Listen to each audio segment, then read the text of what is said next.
नमस्कार, Bihar updates digital news channel पर आपका स्वागत है। मैं हूं सुनील पांडे। आज हमारे साथ एक खास चर्चा में, राष्ट्रीय पॉलिटिक्स की चर्चा पर हमारे साथ मौजूद हैं धीरेन्द्र, युवा पत्रकार, युवा तुर्क के रूप में जाने जाते हैं। आज हम लोग विश्लेषण करेंगे कि आखिर देश में थर्ड फ्रंट का भविष्य क्या है। आने वाला 2024 का लोकसभा चुनाव आखिर किसके नेतृत्व में लड़ा जाएगा। एक बात तो तय है, एनडीए में नरेंद्र मोदी सबसे बड़ा चेहरा है, तो इनके विपक्ष में कौन सा बड़ा चेहरा खड़ा होगा।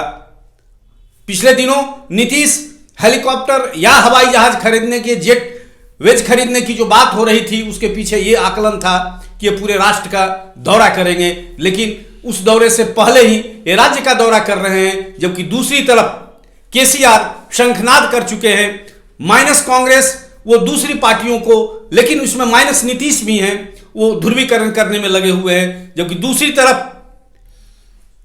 भगवंत मान पंजाब के मुख्यमंत्री अपने गुरु केजरीवाल के इशारे पर यह कह रहे हैं कि नीतीश उन्हें मंजूर नहीं है। सवाल ये उठता है कि आखिर नरेंद्र मोदी का टकराव किससे होगा, या सीधे सीधे होगा, या तीन फ्रंट आमने सामने टक्कर लेंगे भाजपा से, और इसका भाजपा को फायदा होगा या घाटा होगा। धीरेन्द्र, देखिए, दो तीन बातें बहुत स्पष्ट तौर पर लोगों को समझना चाहिए। नीतीश कुमार ने खुद कभी क्लेम नहीं किया कि मैं प्राइम मिनिस्टेरियल कैंडिडेट हूं। बिल्कुल, नीतीश कुमार ने कभी नहीं कहा, नेवर एवर। 2014 से भी नीतीश कुमार का अगर जो ये सफर को देखते हैं, जिस समय 2013 में ये एनडीए से अलग हो गए थे नरेंद्र मोदी के विरोध में, उस समय में नीतीश कुमार ने स्वयं ये दावा नहीं किया था कि मैं प्राइम मिनिस्टर हूं। हालांकि उस समय लोकप्रियता के शीर्ष पर थे, और बिहार बीजेपी के तत्कालीन सबसे बड़े नेता सुशील कुमार मोदी ने कहा था कि ये पीएम मटेरियल हैं। इसके बावजूद मटेरियल ने कह दिया था कि मैं पीएम मटेरियल नहीं हूं। आज भी वो यही कहते हैं। नीतीश कुमार के साथ खास बात क्या है कि नीतीश स्वयं नहीं कह रहे कि मैं दिल्ली जाना चाहता हूं, लेकिन नीतीश के जो सबसे बड़े सहयोगी दल है वो इनको बारंबार कह रहे कि आप दिल्ली चले जाइए, आप दिल्ली चले जाइए, आप दिल्ली चले जाइए। नीतीश के जो सबसे बड़े सलाहकार हैं ललन सिंह, वो भी कहे कि नीतीश कुमार दिल्ली नहीं जा रहे हैं, यद्यपि वो दिल्ली जाने की योग्यता रखते हैं। नीतीश कुमार कोई साधारण पॉलिटिशियन नहीं है। नीतीश कुमार को इस बात का एहसास है कि मैं दिल्ली जाने का अगर जो हसरत रख रहा हूं, तो मेरे पीछे ताकतें क्या क्या हैं। जिस समय केसीआर बिहार का दौरा पर थे, और उस समय हुआ था कि आप इनको नेता मान लीजिए, बोल दीजिए, न केसीआर ने कुछ कहा और न नीतीश कुमार ने कुछ कहा। मैसेज उसी समय क्लियर था कि अगर जो थर्ड फ्रंट का निर्माण होता है तो उसका नेतृत्व नीतीश के पास नहीं होगा। हालिया एक डेवलपमेंट हुआ है, केसीआर ने एक बड़ी रैली की है अपने प्रदेश में, और उस रैली में उन्होंने स्पष्ट संकेत दिया है कि अब मैं राष्ट्रीय राजनीति में जाने के लिए तैयार हूं। एक बड़ा महत्वपूर्ण सवाल है कि क्या तेलंगाना जैसे छोटे प्रदेश का नेता, जो रीजनल पार्टी का एक पॉकेट का, भाषाई आधार पर देखा जाए तो बहुत छोटा स्टेट है, वहां का नेता इस बात का ख्वाब आज देख सकता है कि मैं राष्ट्रीय पॉलिटिक्स में जाऊं? इसके लिए समझना होगा कि आने वाली जो 2024 का चुनाव है, उसका मेन केंद्र कौन सा होगा। आप बीजेपी के हालिया एक्टिविटी को अगर गौर से देखें, बीजेपी अपना पूरा फोकस जो है वो साउथ में डाल रही है। बिल्कुल, चूंकि बीजेपी को इस बात की समझ हो गई है कि हिंदी हॉटलैंड से एंटी इनकम्बेंसी फैक्टर आएगा। मतलब हिंदी हॉटलैंड से अगर वो 100 सीट जीत रहे थे, तो इस बार उनकी संख्या 70 से ऊपर नहीं जाएगी। वो साउथ में अपना फोकस बढ़ा रहे हैं। केसीआर बड़ी समझदारी के साथ साउथ से अपना चेहरा आगे कर रहे हैं।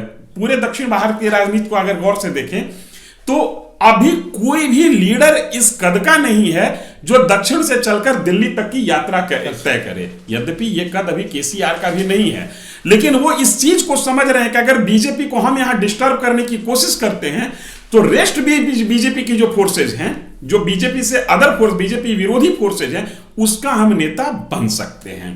और इस देश ने देखा है कि देवेगौड़ा भी विषम परिस्थिति में प्राइम मिनिस्टर बन गए, चौधरी चरण सिंह भी बन गए थे, आई.के. गुजराल भी बन गए।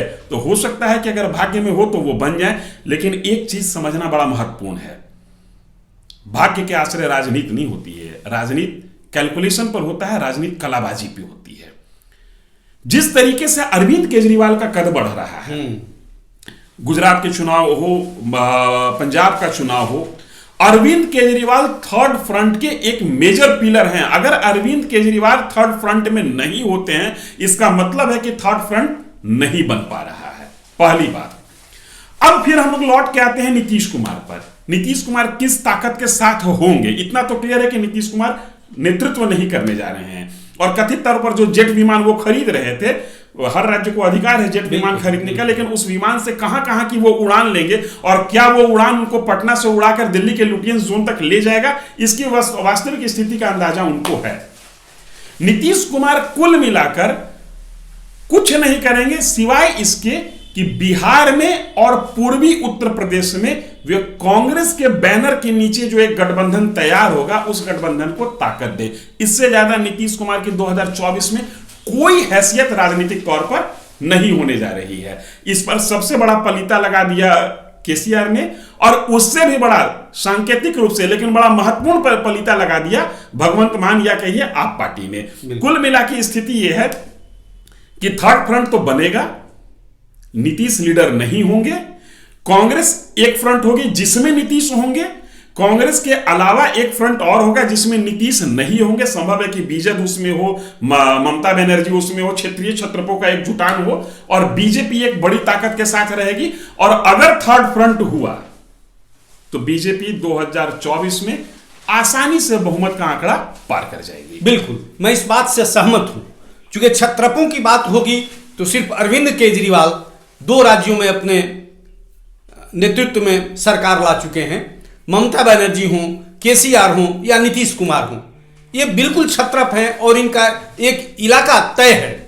रही बात कांग्रेस की, कांग्रेस अपने साथ किसी को मिला सकती है लेकिन नेतृत्व उनके पार्टी से ही होगा। तो साफ है कि नीतीश जी के लिए दिल्ली दूर है, और खास करके केसीआर की बात हो या भगवंत मान की बात हो, दिल्ली जाने की इनकी गति पर और बड़ा ब्रेक लगा दिया है। धन्यवाद।